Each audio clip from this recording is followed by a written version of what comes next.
റജബ് എന്ന് കേൾക്കുമ്പോഴേക്കും പല ആളുകളുടെയും മനസ്സിൽ പല രൂപത്തിലുള്ള ആരാധനകൾ കടന്നു വരുന്ന ഒരു രംഗം ഇന്നത്തെ സാഹചര്യത്തിലുണ്ട്. സോഷ്യൽ മീഡിയകളിലൊക്കെ പല ആളുകളും വന്ന് പല പല കർമ്മങ്ങൾക്ക് വേണ്ടിയിട്ടും ആളുകൾ ഇങ്ങനെ പ്രോത്സാഹിപ്പിച്ചുകൊണ്ടേയിരിക്കുകയാണ്. എത്രത്തോളം എന്ന് പറഞ്ഞു കഴിഞ്ഞാല് റജബിന്റെ മാസം കണ്ടാൽ അത് അറിയിച്ചാൽ ആ മനുഷ്യനിക്ക് പടച്ചോൻ നരകം നിഷിദ്ധമാക്കത്രേ. അതുപോലും ആളുകള് ഇങ്ങനെ പറഞ്ഞുകൊണ്ടേയിരിക്കുകയാണ്. അവിടുന്ന് അങ്ങോട്ട് തുടങ്ങി ഒട്ടനേകം കാര്യങ്ങൾ റജബുമായി ബന്ധപ്പെട്ട് ഇന്നത് ചെയ്താൽ ഇന്ന കൂലി, ഇങ്ങനെ ചെയ്താൽ ഇന്നത്, ഇങ്ങനെ ചെയ്ത് കഴിഞ്ഞാൽ ഇങ്ങനെയെന്ന് പറഞ്ഞ് നിരവധി അനവധി കർമ്മങ്ങളുടെ നീണ്ട പട്ടിക തന്നെ സോഷ്യൽ മീഡിയകളിലൊക്കെ സജീവമായി പ്രചരിപ്പിക്കപ്പെട്ടുകൊണ്ടിരിക്കുകയാണ്. പല ആളുകളും ചോദിക്കുകയാണ്, ഇങ്ങനെയുണ്ടോ, എന്താണ് ഇതിന് നിജസ്ഥിതി, ഇത് നമുക്ക് ചെയ്യാൻ പറ്റുമോ? ആളുകൾ, പൊതുജനങ്ങൾ പൊതുവെ ആശയക്കുഴപ്പത്തിലാണ്. അതുകൊണ്ട് സഹോദരങ്ങളെ, മർമ്മപ്രധാനമായ ഒരു വിഷയം എന്നുള്ള നിലക്ക്, പരലോകത്ത് നേരിട്ട് ബാധിക്കുന്ന ഒരു വിഷയം എന്നുള്ള നിലക്ക് ഇതിന്റെ നെല്ലും പതിരും, ഇതിന്റെ ഒരു അടിസ്ഥാനം നമ്മൾ ചുരുങ്ങിയ രൂപത്തിലെങ്കിലും ഇവിടുന്ന് പഠിച്ചിരിക്കണം എന്നുള്ളതാണ് സൂചിപ്പിക്കുവാനുള്ളത്. സഹോദരങ്ങളെ, അല്ലാഹു സുബ്ഹാനഹു വ തആല ഭൂമിയെ സൃഷ്ടിച്ച അന്ന് മുതൽ മാസങ്ങളുടെ കണക്ക് വിശുദ്ധ ഖുർആൻ പറഞ്ഞു 12 ആണ്. 12 മാസമാണ് അന്നുള്ളൂ, ഇന്നുള്ളൂ, ഇനി ഉണ്ടാവുള്ളൂ. എന്നാൽ ഈ 12 മാസത്തിൽ നിന്നും 12 മാസത്തെ സംവിധാനിച്ച റഹ്മാനായ റബ്ബ് 4 മാസങ്ങളെ മാറ്റിവെച്ചു. മിൻഹാ അർബഅതു ഹുറും. ഈ 12 മാസങ്ങളിൽ 4 മാസം അത് പവിത്രമാക്കപ്പെട്ട മാസമാണ്, ഒരു സംശയമില്ല. ഏതാണ് പവിത്രമാക്കപ്പെട്ട മാസം? അല്ലാഹുവിന്റെ റസൂൽ സ്വല്ലല്ലാഹു അലൈഹി വസല്ലമ ആ ആയത്തിനെ വിശദീകരിക്കവേ നമ്മളെ പഠിപ്പിച്ചു. ഒന്ന് ദുൽഖഅദ, പിന്നെ ദുൽഹിജ്ജ, പിന്നെ മുഹറം. 3 മാസം അടുപ്പിച്ചടുപ്പിച്ച് വരുന്ന മാസമാണ്. പിന്നെ കുറച്ച് കാലം കഴിഞ്ഞ് വരുന്ന റജബ് മാസം പവിത്രമാക്കപ്പെട്ട മാസമാണ്, ഒരു സംശയമല്ല. അപ്പൊ ഈ പവിത്രമാക്കപ്പെട്ട മാസം എന്ന് പറഞ്ഞ് നമ്മൾ എന്തായാലും മനസ്സിലാക്കേണ്ടത്, അതിനെന്താ ശ്രദ്ധിക്കാനുള്ളത് നമ്മൾ ആരും പറയണ്ട, അത് നമുക്ക് നിശ്ചയിച്ചെന്ന് റബ്ബ് പറയട്ടെ. റഹ്മാനായ റബ്ബ് തന്നെ ആ 4 മാസം പവിത്രമാണെന്ന് പറഞ്ഞ ഉടനെ തന്നെ പറഞ്ഞെന്താണെന്നറിയോ? ഫലാ തദ്ലിമു ഫീഹിന്ന അൻഫുസകും. അത്രേ ഉള്ളൂ, ഖലാസ്, കഴിഞ്ഞു. ഫലാ തദ്ലിമു ഫീഹിന്ന അൻഫുസകും. നമ്മൾ ഈ 4 മാസം ശ്രദ്ധിക്കേണ്ട കാര്യം എന്താ വാചകത്തിന്റെ ആ ഒരു ഗാംഭീര്യം? നിങ്ങൾ ഈ 4 മാസത്തിൽ നിങ്ങളോട് അക്രമങ്ങൾ ചെയ്തു പോകരുത്. എന്താ അക്രമം? ഒരു തിന്മയും ഒരു തെറ്റും ചെയ്തു പോകരുത്. ഞാനൊരു തെറ്റ് ചെയ്താൽ അത് എനിക്ക് പൊറുക്കപ്പെട്ടിട്ടില്ല എങ്കിൽ ഇത് മുഖേന നാളെ എനിക്ക് നരകത്ത് പോകേണ്ടി വരൂലേ? ഇത് ഞാൻ എന്നോട് ചെയ്യുന്ന ദുരന്തമാണ്, ഇത് ഞാൻ എന്നോട് ചെയ്യുന്ന പിന്നെ ഏറ്റവും വലിയ ഒരു പാതകമാണ്. ഇങ്ങനെ തിന്മകൾ നിങ്ങളൊന്നും അതിൽ ചെയ്തു പോകരുത് എന്നതാണ്. മഹാൻ ഇമാം തൊബരി റഹ്മത്തുള്ളാഹി അലൈഹി ഇബ്നു അബ്ബാസിൽ നിന്നും ഉദ്ധരിക്കുന്ന ഭാഗത്ത് നമുക്ക് കാണാൻ കഴിയും. ഫീ കുല്ലിഹിന്ന, ഈ ഒരു നിർദ്ദേശം, നിങ്ങളോടൊരു അരുതായ്മയും ചെയ്യി പോകരുതെന്ന് പറഞ്ഞു കഴിഞ്ഞാല് ഈ 4 മാസത്തിൽ മാത്രമുള്ള കാര്യമൊന്നല്ല. ഒരിക്കലും നമ്മൾ തിന്മ ചെയ്യരുത്. പരമാവധി തിന്മകളില്ലാത്ത ജീവിതം തന്നെയാണ് ഒരു വിശ്വാസി നയിക്കേണ്ടത്. പക്ഷേ അദ്ദേഹം ഇവിടെ പ്രത്യേകം പറയാണ്, സുമ്മ ഖസ്സ മിൻ ദാലിക 4 അശ്ഹുരിൻ. പിന്നെ എന്തുകൊണ്ടാണ് ഈ 4 മാസത്തെ പ്രത്യേകമായിക്കൊണ്ട് പറയാനുള്ള കാരണം? ഫജഅലഹുന്ന ഹുറുമാ. ഈ 4 മാസം എന്ന് പറഞ്ഞാലേ അല്ലാഹ് അങ്ങേയറ്റം പവിത്രത കൽപ്പിച്ച മാസമാണ്. അതിലെ പവിത്രതയെ അല്ലാഹു അങ്ങേയറ്റം മഹത്തരമാക്കിയിട്ടുണ്ട് എന്ന ഉന്നതമായ പവിത്രതയാണ് ഇതിന് നൽകിയിട്ടുള്ളത്. അതുകൊണ്ട് തന്നെ ഒരു മനുഷ്യൻ അതിൽ ചെയ്യുന്ന ഏത് പാപങ്ങളുണ്ടോ അത് പവിത്രമാക്കപ്പെട്ട മാസത്തിൽ ആ പാപം ചെയ്തു എന്നുള്ളതുകൊണ്ട്, ആ പവിത്രതക്ക് കളങ്കം വരുത്തി എന്നുള്ളത് കൊണ്ട് സാധാരണ മാസങ്ങളിൽ നാം ചെയ്താൽ നമുക്ക് ലഭിക്കുന്ന തിന്മയേക്കാൾ വലിയ തിന്മ ഇതിനുണ്ട്. അത് തിന്മയുടെ വിഷയത്തിൽ മാത്രമല്ല, വല അമലു സ്വാലിഹ് വൽ അജ്റുൽ അഅ്ലം. ഈ 4 മാസങ്ങളിൽ നാം നിർവഹിക്കുന്ന ഏത് സൽക്കർമ്മങ്ങൾക്കും ബാക്കിയുള്ള മാസങ്ങളിൽ നാം നിർവഹിക്കുന്ന സൽക്കർമ്മങ്ങളെക്കാൾ കൂടുതൽ പ്രതിഫലവും റബ്ബ് നമുക്ക് നൽകുന്നുണ്ട്. അതുകൊണ്ട് സഹോദരങ്ങളെ, ഇതൊരു വിശ്വാസിയെ സംബന്ധിച്ചിടത്തോളം വലിയ അവസരമായിക്കൊണ്ട് നമ്മൾ മനസ്സിലാക്കേണ്ടത്. അപ്പൊ നമ്മളിതിൽ ചെയ്യേണ്ട കാര്യം എന്താണെന്നറിയോ?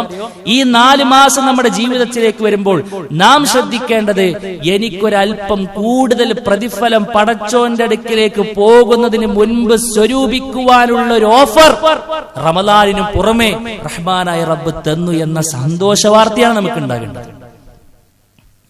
പരമാവധി കർമ്മങ്ങൾ ചെയ്യാനാണ് നമ്മൾ ഈ ഒരു സമയത്ത് ശ്രദ്ധിക്കേണ്ടത്. കാരണം കൂടുതൽ പ്രതിഫലം കിട്ടുന്ന സമയമാണ്. ഈ 4 മാസം കഴിഞ്ഞ പിന്നെ അത്ര ഉണ്ടാവില്ല. അപ്പൊ നമ്മൾ എന്ത് വേണം, ഒരു സീസൺ ടൈം എന്നുള്ള നിലയ്ക്ക് നമ്മൾ പരമാവധി ചെയ്യണം. പരമാവധി തിന്മകൾ ചെയ്യാതിരിക്കണം. കാരണം മറ്റു മാസങ്ങൾ കിട്ടുന്നതിനേക്കാൾ കൂടുതൽ ശിക്ഷ ഈ മാസങ്ങളിലെ തിന്മകൾക്ക് കിട്ടുമെന്ന് റസൂൽ കരീം സ്വല്ലല്ലാഹു അലൈഹി വസല്ലമ നമ്മളെ പഠിപ്പിച്ചു. ഇത്രയുള്ളൂ സഹോദര, ഇത്രേ ഇതുമായി ബന്ധപ്പെട്ടുള്ളൂ. എന്നാൽ ഇതിനപ്പുറത്ത് ഇന്ന് നമ്മൾ കേൾക്കുന്നതൊക്കെയും സാക്ഷാൽ ജാഹിലിയ കാലഘട്ടത്തിന്റെ പാരമ്പര്യമാണ് എന്ന് മഹാനായ ഉമർ ബിൻ ഖത്താബ് റളിയല്ലാഹു അൻഹു നമ്മളെ പഠിപ്പിക്കുകയാണ്. അദ്ദേഹം പറയുന്നുണ്ട്, ഇന്നമാ റജബുൻ കാന യുഅല്ലിമുഹു അഹ്ലുൽ ജാഹിലിയ. ജാഹിലിയ കാലഘട്ടത്തിലെ ആളുകൾ അങ്ങേയറ്റം പ്രാമുഖ്യം കൊടുത്തിരുന്ന ഒരു മാസമായിരുന്നു റജബ് എന്നുള്ളത്. ഫലമ്മാ ജാഅൽ ഇസ്ലാമു തുരിക, ഇസ്ലാം വരുന്നതോടുകൂടെ അതിന്റെ ഒരു സംഗതി അത് പോവുകയുണ്ടായി. എന്നാൽ ഇന്ന് പലതരത്തിലുള്ള വിശ്വാസങ്ങളും ആശയങ്ങളും ഒക്കെ ഇതുമായി ബന്ധപ്പെട്ടുണ്ട് എന്നുള്ളതാണ് സൂചിപ്പിക്കുവാനുള്ളത്. പക്ഷേ ഇതൊക്കെ ഇന്ന് മാത്രം ഉണ്ടായ കാര്യമില്ല. എത്രയോ കാലങ്ങൾക്ക് മുൻപ് അല്ലാഹു സുബ്ഹാനഹു വ തആല കൽപ്പിക്കാത്ത, അല്ലാഹുവിന്റെ റസൂലിന്റെ നാവിലൂടെ റജബുമായി ബന്ധപ്പെട്ട് പഠിപ്പിക്കപ്പെടാത്ത ഒരുപാട് വിശ്വാസങ്ങളും കർമ്മങ്ങളും ആളുകൾക്കിടയിൽ പ്രചാരം നേടിയിരുന്നു. അന്നത്തെ കാലഘട്ടത്തിൽ തന്നെ മഹാരഥന്മാരായ അഹ്ലുസുന്നയുടെ പണ്ഡിതന്മാർ ആ വിഷയം പ്രാമാണികമായി കൊണ്ട് നേരിട്ടിട്ടുമുണ്ട്. അൽഹംദുലില്ലാഹ്. പിന്നെ നമുക്ക് പറയാനുള്ള തെളിവെന്താ, അന്ന് ആ വിഷയത്തെ പ്രമാണം കൊണ്ട് എങ്ങനെയാണ് അവർ കൈകാര്യം ചെയ്തത് അത് തന്നെയാണ് മഹാനായ ശാഫിഈ മദ്ഹബിലെ പ്രമുഖനായ പണ്ഡിതൻ ഇബ്നു ഹജർ അസ്ഖലാനി റഹ്മത്തുള്ളാഹി അലൈഹി ഈ വിഷയത്തിലെ വന്നിട്ടുള്ള മുഴുവൻ പോരിശകളെയും പിന്നെ എതിർത്ത് അതിന്റെ നിരർത്ഥകത സമൂഹത്തെ പഠിപ്പിക്കുന്ന പ്രത്യേക ഗ്രന്ഥം തന്നെ എഴുതിയിട്ടുണ്ട് എന്നുള്ളതാണ് നമുക്ക് കാണാൻ കഴിയുക. അതിൽ അദ്ദേഹം ഓരോ കാര്യങ്ങളും എടുത്തുദ്ധരിക്കുന്നുണ്ട്. നമുക്കെല്ലാം ചർച്ച ചെയ്യാനുള്ള സമയമില്ല. എന്നാലും റജബ് എന്ന് കേൾക്കുമ്പോൾ പൊതുവെ സമൂഹ മധ്യത്തിൽ അള്ളിപ്പിടിച്ചിരിക്കുന്ന ചില കാര്യങ്ങളുണ്ട്. അത് എല്ലാ വർഷവും ഒന്ന് സൂചിപ്പിക്കണമെന്നത് കൊണ്ട് തന്നെയാണ് ഇന്നത്തെ ഖുത്ബയിൽ അത് ഉൾപ്പെടുത്താൻ വേണ്ടി ഉദ്ദേശിക്കുന്നത്. ഒന്നെന്താ അറിയോ, റജബ് 27 പിന്നെ ഇസ്റാഉം മിഅ്റാജും സംഭവിച്ചത് എന്നതാണ്. ഇസ്റാഉം മിഅ്റാജും സംഭവിച്ചു എന്നുള്ളത് യാതൊരുവിധ സംശയമില്ലാത്ത കാര്യമാണ്.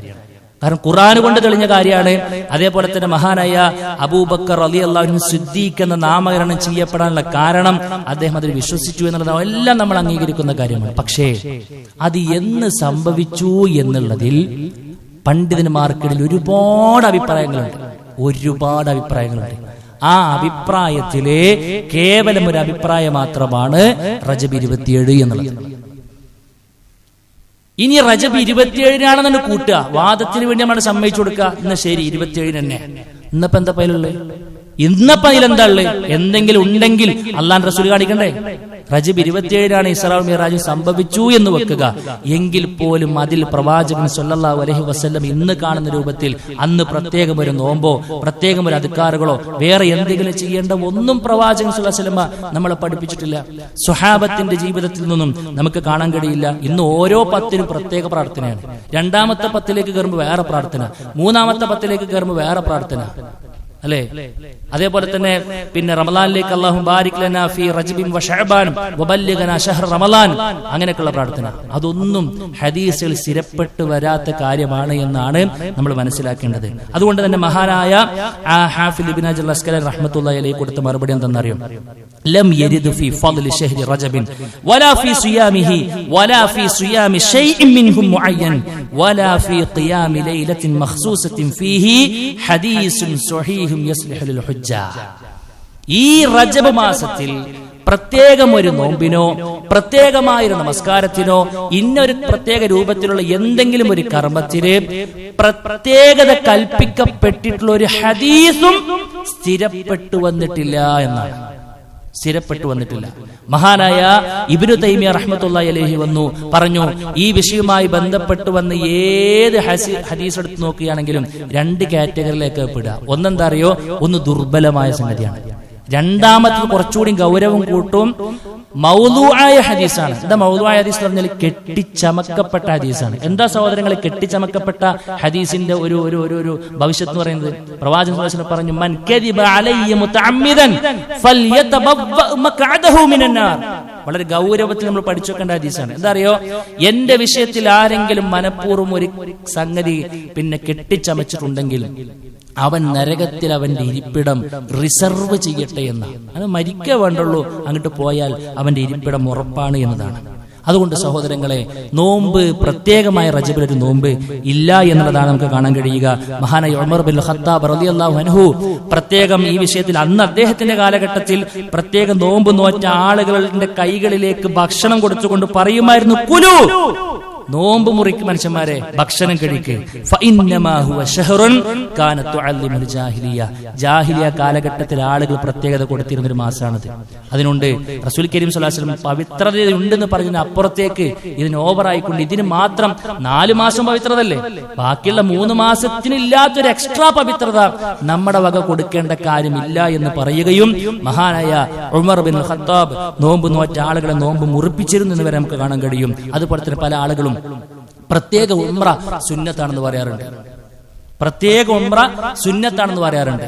റസൂൽ കരീം സ്വല്ലല്ലാഹു അലൈഹി വസല്ലം അടുത്ത ജീവിതത്തിൽ 4 തവണയാണ് ഉംറ നിർവഹിച്ചത്. 4 തവണ. ആ 4 തവണയിൽ ഒന്നുപോലും റബ്ബി ഈ ഒരു മാസത്തിൽ ഇല്ല എന്നുള്ളതാണ് സത്യം. മഹദിയായ ആയിഷ റളിയല്ലാഹു അൻഹ പറഞ്ഞു, മഅ്തമർ റസൂലുള്ളാഹി സ്വല്ലല്ലാഹു അലൈഹി വസല്ലം ഫീ റജബിൻ ഖത്തു, പ്രവാചകൻ സ്വല്ലല്ലാഹു അലൈഹി വസല്ലം റജബിൽ ഒരു ഉംറ പോലും പ്രത്യേകം നിർവഹിച്ചിട്ടില്ല എന്ന്. അതുകൊണ്ട് നിർവഹിക്കണ്ട എന്നല്ല പറയണത്. ഈ മാസം പവിത്രമാണ്. സാധാരണ മാസത്തിൽ നിർവഹിക്കുന്നതിനേക്കാൾ കൂലി ഇതിൽ കിട്ടും. അത് മറ്റു മാസത്തിലുണ്ട്. പക്ഷെ മറ്റു മാസത്തിലില്ലാത്തൊരു പ്രത്യേകത അത് ഈ റജബിൽ തന്നെയുണ്ട് എന്ന് പറയണത് അതൊരു ബിദ്അത്ത് ചിന്തയാണെന്ന് നമ്മൾ വളരെ ഗൗരവത്തിൽ മനസ്സിലാക്കുക. അതുപോലെ തന്നെ റഗായിബ് നമസ്കാരം പ്രത്യേക ആഗ്രഹ സഫലീകരണത്തിന് വേണ്ടിയിട്ട് പ്രത്യേക ദിവസം സജ്ജമാക്കി നിർവഹിക്കപ്പെടുന്ന സംഗതി. അതിനും ഇമാം ഷാഫിഈ മദ്ഹബിലെ പണ്ഡിതന്മാർ തന്നെയാണ് കൃത്യമായി കൊണ്ട് മറുപടി കൊടുത്തിട്ടുള്ളത്. അസ്സലാത്തുൽ മഅറൂഫത്തു ബിസ്സലാത്തി റഗായിബി ഫഹിയ 12 റക്അ തുസല്ല ബൈനൽ മഗ്രിബി വൽ ഇശാ ലൈലത അവ്വൽ ജുമുഅത്തിൻ ഫി റജബ്. റജബ് ഒന്നാമത്തെ ജുമഅയുടെ തലേന്ന് മഗ്രിബിനും ഇശായിനും ഇടയിൽ നിർവഹിക്കപ്പെടുന്നതായ ഒരു പ്രത്യേകമായ നമസ്കാരം, 12 റക്അത്തുള്ള നമസ്കാരം. അതിനെ ആ നമസ്കാരത്തെ കുറിച്ച് പറയാം. വസ്സലാത്തു ലൈലത്തി നിസ്ഫി ശഅബാൻ 100 റക്അ. അതുപോലെ തന്നെ ശഅബാൻ 15-ന് നിർവഹിക്കപ്പെടുന്ന നമസ്കാരം. വഹാതാനി സ്വലാതാനി ബിദ്അതാനി മുൻകറാനി ഖബീഹാനി. ഇനിയൊരു വാക്കും അദ്ദേഹം കൂട്ടിച്ചേർക്കാൻ ബാക്കിയില്ല. ഈ 2 നമസ്കാരങ്ങളും റജബിൽ നിർവഹിക്കപ്പെടുന്ന സ്വലാത്തു റഗായിബാകട്ടെ, അതേപോലെ തന്നെ ശഅബാൻ 15 നിർവഹിക്കപ്പെടുന്ന മറ്റു നമസ്കാരങ്ങളാകട്ടെ, അങ്ങേയറ്റം വെറുക്കപ്പെട്ട, മോശമായ, സ്ഥിരതയില്ലാത്ത, ഹദീസിലില്ലാത്ത, പ്രമാണങ്ങളിൽ സ്ഥിരപ്പെടാത്ത 2 നമസ്കാരമാണ് എന്ന് ആര് പറഞ്ഞു? ശാഫിഈ മദ്ഹബിലെ പണ്ഡിതന്മാർ തന്നെ കൃത്യമായി കൊണ്ട് രേഖപ്പെടുത്തുകയാണ്. അതുകൊണ്ട് പ്രിയപ്പെട്ടവരെ, എത്രത്തോളം എന്ന് പറഞ്ഞാൽ ഓരോ വർഷവും കൂടാണ്, ഓരോ വർഷവും പോരിശം കൂടാണ്. കഴിഞ്ഞ കൊല്ലത്ത് കേൾക്കാത്ത പോരിശാണ് ഇപ്പൊ കേൾക്കുന്നത്. ഇന്നലെ കേട്ട ഒരു ഉസ്താദിന്റെ സംസാരത്തിൽ കേട്ടതാണ്, ഈ റജബ് മാസത്തിൽ മരണപ്പെട്ടുപോയ, നല്ലോണം ശ്രദ്ധിക്കണേ, മരണപ്പെട്ടുപോയ കുടുംബാംഗങ്ങളിലെ എല്ലാ ആളുകളും വീട്ടിന്റെ പടിക്കലേക്ക് അവരുടെ ആത്മാക്കൾ വരുമത്രേ. മരണപ്പെട്ടു പോയ നമ്മുടെ വല്യമ്മയും ബാക്കിയുള്ളവരൊക്കെ അവരുടെ ആത്മാക്കൾ വീട്ടുപടിക്കൽ വന്നിട്ട് ബാക്കിയുള്ള ആളുകളോട് പറയുമത്രേ, നിങ്ങൾ ഞങ്ങളോട് കരുണ കാണിക്കുന്നില്ലേ എന്ന് പറഞ്ഞെന്താ, ഞങ്ങൾക്ക് വേണ്ടി എന്തെങ്കിലുമൊക്കെ ഒരു സൽക്കർമ്മങ്ങൾ ഹദിയ ചെയ്ത് ഞങ്ങളോട് കരുണ കാണിക്കണേ എന്ന് പറഞ്ഞ് അവർ തിരിച്ചു പോകുമെന്നാണ്. ഒന്ന് ആലോചിച്ച് നോക്കും സുഹൃത്തുക്കളെ. മരിച്ചവരുടെ ആത്മാക്കൾ വീട്ടുപടിക്കൽ വരുമെന്നുള്ള പ്രേതകഥകളിലൊക്കെ പലപ്പോഴും നമ്മൾ കേട്ടിട്ടുള്ള അതേ സിസ്റ്റം കേറി കേറി കേറി കേറി ഇസ്ലാമിന്റെ പരിപേക്ഷത്തിൽ പറഞ്ഞ് പ്രചരിപ്പിക്കുന്ന അവസ്ഥ വരെ നഊദു ബില്ലാഹി എത്തി. ഇത് എന്തുകൊണ്ട് എത്തിയെന്ന് വെച്ച് കഴിഞ്ഞാല് സുഹൃത്തുക്കളെ, അല്ലാഹു റസൂൽ പറഞ്ഞ സംഗതി ക്ലോസ് ചെയ്ത സംഗതിയാണ്.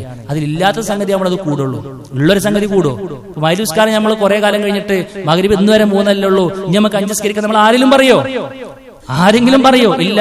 ഇതെന്തുകൊണ്ട് പറയുന്നു വെച്ച് കഴിഞ്ഞാല് ഇതൊരു അടിസ്ഥാനം ഇല്ലാത്തത് കൊണ്ട് തന്നെയാണ്. അതുകൊണ്ട് സുഹൃത്തുക്കളെ, ദീനാണ് എന്ന് പറയുമ്പോൾ ദീന് കൊണ്ട് നമുക്ക് എന്തെങ്കിലുമൊക്കെ ഒരു കൂലി കിട്ടണമെങ്കിൽ 2 നിബന്ധന പറഞ്ഞു. അത് 1 ഇഖ്ലാസാണ്, 2 ഇത്തിബാഉ റസൂലാണ്. ഇതില്ലാത്തത് ചെയ്താൽ ആ ചെയ്തത് കാരണത്താലാണ് നരകത്തിൽ പോവുക എന്ന് നമ്മൾ വളരെ ഗൗരവത്തിൽ മനസ്സിലാക്കുക. കൂലി കിട്ടണമെന്ന് കരുതിയിട്ട് ചെയ്യുക എന്നതിനപ്പുറത്ത് ഈ മാനദണ്ഡങ്ങൾ പാലിച്ച് ചെയ്യുന്ന ആളുകളുടെ കൂട്ടത്തിൽ ഉൾപ്പെടാൻ കഴിയേണ്ടതുണ്ട്. റഹ്മാനായ റബ്ബ് അതിനുള്ള തൗഫീഖ് നമുക്ക് എല്ലാവർക്കും നൽകി അനുഗ്രഹിക്കുമാറാകട്ടെ. അഖൂലു ഖൗലി ഹാദാ അസ്തഗ്ഫിറുല്ലാഹ ലി വലക്കും വലിജമീഇൽ മുസ്ലിമീൻ വസ്തഗ്ഫിറു മിൻ കുല്ലി ദംബ് ഇന്നഹു ഹുവൽ ഗഫൂറുർ റഹീം.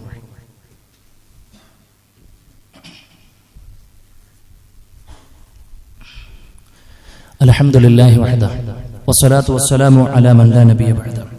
അല്ലാഹു സുബ്ഹാനഹു വ തആലയുടെ വിധികളും വിലക്കുകളും പാലിച്ചുകൊണ്ട് ജീവിക്കണമെന്ന് വീണ്ടും ഓർമ്മപ്പെടുത്തണം. സുഹൃത്തുക്കളെ, ഇസ്ലാം എന്ന് പറഞ്ഞാൽ ഒരു നിറഞ്ഞ പാത്രമാണ്. ഒരു പാത്രത്തിൽ നിറയെ വെള്ളമുണ്ടെങ്കിൽ അതിൽ പ്രത്യേകത എന്താ? അത് പൂർത്തിയാക്കപ്പെട്ടിട്ടുണ്ട്. ഇനി അതിലേക്ക് എന്തെങ്കിലും ഒന്ന് ഇട്ടാൽ എന്താ സംഭവിക്കുക? നിറഞ്ഞ പാത്രത്തിലേക്ക് നമ്മൾ എന്തെങ്കിലും ഇട്ടാൽ ആ ഇട്ടതിന്റെ കനമനുസരിച്ച് ഉള്ളതിൽ നിന്ന് പുറത്തു പോകൂലേ? ഇതുപോലെ തന്നെയാണ് ഇസ്ലാം പഠിപ്പിച്ചിട്ടുള്ളത്. ഇസ്ലാം എന്ന് പറഞ്ഞാൽ എല്ലാ നന്മകളും പഠിപ്പിച്ചു. ഇനി നമ്മൾ സ്വർഗത്തേക്ക് വേണ്ടി അള്ളാഹ് റസൂൽ പഠിപ്പിച്ചതിന് അപ്പുറത്തേക്ക് വേറെ ഒന്നിനെ കുറിച്ച് ചിന്തിക്കാനേ പാടില്ല.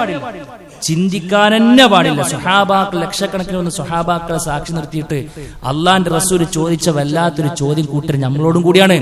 ഹൽ തറക്തു മിൻ ഷൈഇൻ യുഖർരിബുകും മിനൽ ജന്ന ഇല്ലാ വഖദ് ഹദ്ദസ്തുകും ബിഹി. നിങ്ങളെ സ്വർഗത്തിലേക്ക് അടുപ്പിക്കുന്ന എന്തെങ്കിലും കാര്യം ഉണ്ടെങ്കിൽ ഞാൻ നിങ്ങൾക്കത് പറഞ്ഞു തരാതിരുന്നിട്ടുണ്ടോ?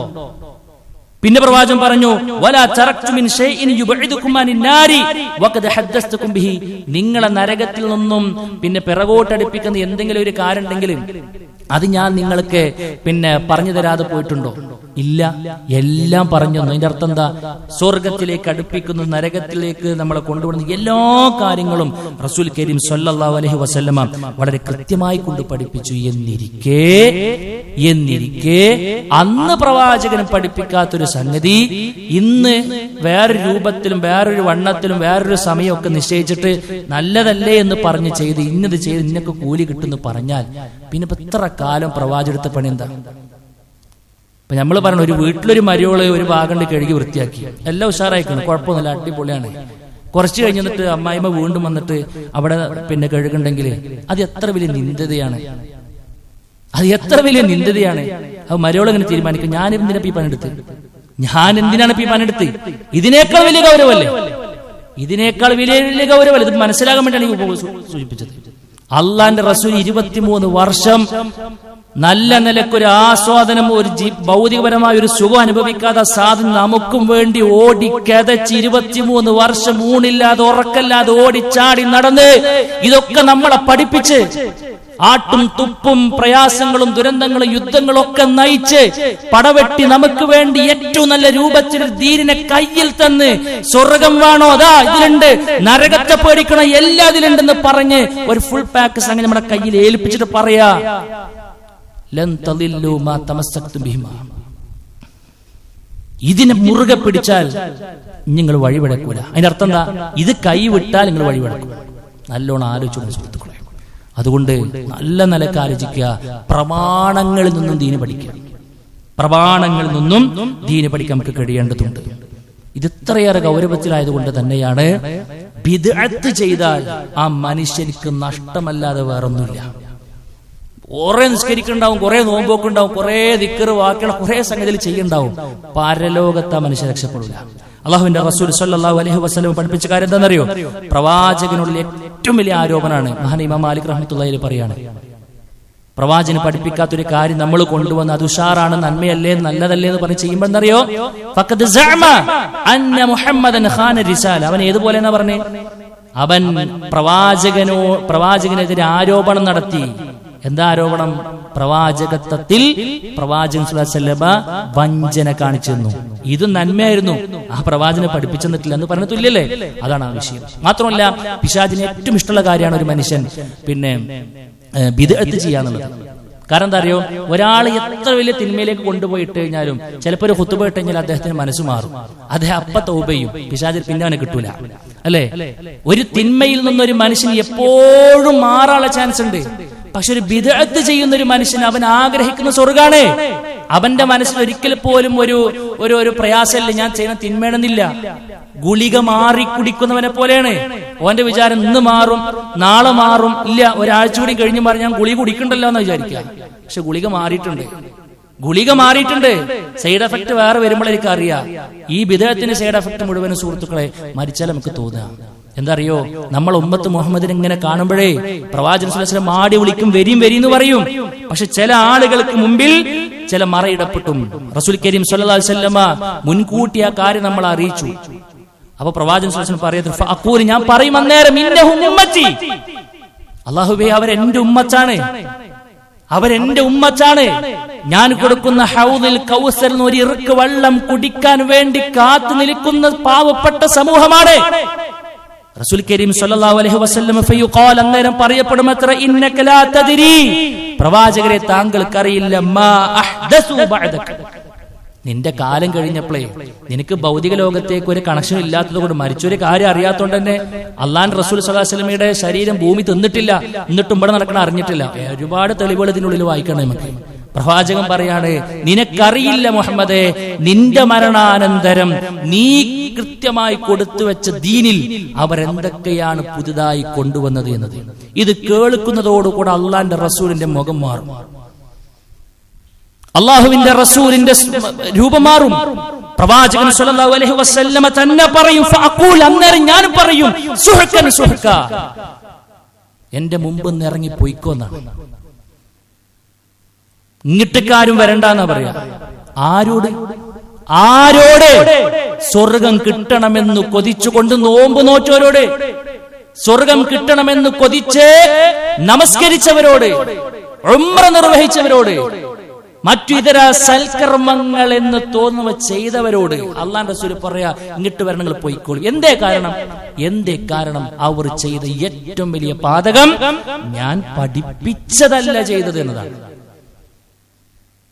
ഞാൻ ചെയ്തു വെച്ച പൂർത്തിയാക്കിയ ഒരു ദീനിൽ പിന്നെ ആഡിങ്സ് വരുത്താനുള്ള എന്ത് ലൈസൻസ് നിങ്ങൾക്കുള്ളത്? ഏറ്റവും വലിയ പാതകമാണ്. അതുകൊണ്ട് പ്രിയപ്പെട്ടവരെ നല്ലോണം തിരിച്ചറിയുക, നരകത്തിലേക്ക് പോകുമെന്നതിൽ യാതൊരുവിധ സംശയവും വേണ്ട എന്നുള്ളതാണ്. അതുകൊണ്ട് നമ്മൾ നല്ലതല്ലേ എന്ന് പറയുന്ന ന്യായീകരണം മാറ്റിവെച്ച് നേരത്തെ പറഞ്ഞ അഹ്ലുസുന്ന നമ്മളെ പഠിപ്പിച്ച ഇഖ്ലാസും പ്രവാചകന്റെ മാതൃകയും ഉണ്ടോ എന്ന് ഉറപ്പുവരുത്തി അതറിയുന്ന ആളുകളോട് കാര്യങ്ങൾ ചോദിച്ച് കൃത്യമായി കൊണ്ട് പഠിപ്പിച്ചു തരിക. സുഹൃത്തുക്കളെ, ഇന്നത്തെ ഖുത്ബയിൽ ഇന്ന് ചെയ്യരുതെന്നാ പറഞ്ഞല്ലേ? ഇന്നത്തെ ഖുത്ബയിൽ ഫുൾ ഇത് ചെയ്യരുതെന്നാ പറഞ്ഞു. എന്തെങ്കിലും ഒരു സംഗതി ഉണ്ടെങ്കിൽ ഈ മിമ്പർന്ന് അതാണോ നമ്മൾ കേൾക്കുക? ഇന്നത്തെ ഖുത്ബയിൽ നമ്മൾ ഇതൊന്നും ചെയ്യരുത് എന്നാ പറഞ്ഞേ. നമുക്ക് അങ്ങനത്തെ ഒരു ശൈലി ഉണ്ടോ? എന്തെങ്കിലും ഒരു സുന്നത്ത്, എത്ര സുന്നത്തുകൾ ഈ മിമ്പർന്ന് നമ്മൾ പഠിപ്പിച്ചിട്ടുണ്ട്? എത്ര സുന്നത്ത് നമുക്ക് പഠിക്കാൻ പറ്റുന്ന റബ്ബ് സ്വീകരിക്കുമാറാകട്ടെ, അല്ലേ?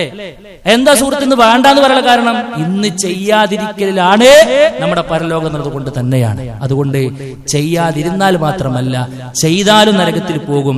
ഈ മാനദണ്ഡം പാലിച്ചിട്ടില്ല എന്ന ഗൗരവമായ സത്യം പ്രിയപ്പെട്ടവരെ നമ്മൾ തിരിച്ചറിഞ്ഞ് മുന്നോട്ട് പോകാൻ നമുക്ക് കഴിയേണ്ടതുണ്ട്.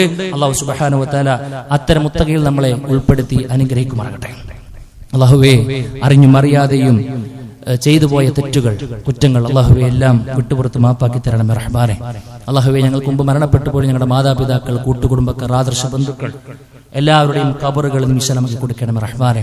അല്ലാഹുവേ, പ്രത്യേകം ഞങ്ങളോട് പ്രാർത്ഥിക്കുവാൻ വേണ്ടി വസിയത്ത് നൽകിയിട്ടുള്ള ഒരുപാട് രോഗികൾ ഇന്ന് പോലും ഒരു സുഹൃത്ത് വിളിച്ചു പറഞ്ഞു, തൈറോയിഡ് കാരണം പിന്നെ ഡയാലിസിസ് ഒക്കെ ചെയ്ത് അങ്ങേയറ്റം അവശ നിലയിലായിക്കൊണ്ടിരിക്കുന്ന, മരണത്തോട് മല്ലിടുന്ന ഒരു അത്യാസന്ന ഘട്ടത്തിലെത്തി നിൽക്കുന്ന ഒരു സുഹൃത്ത് പ്രാർത്ഥിക്കാൻ വേണ്ടി ആവശ്യപ്പെട്ടിട്ടുണ്ട്.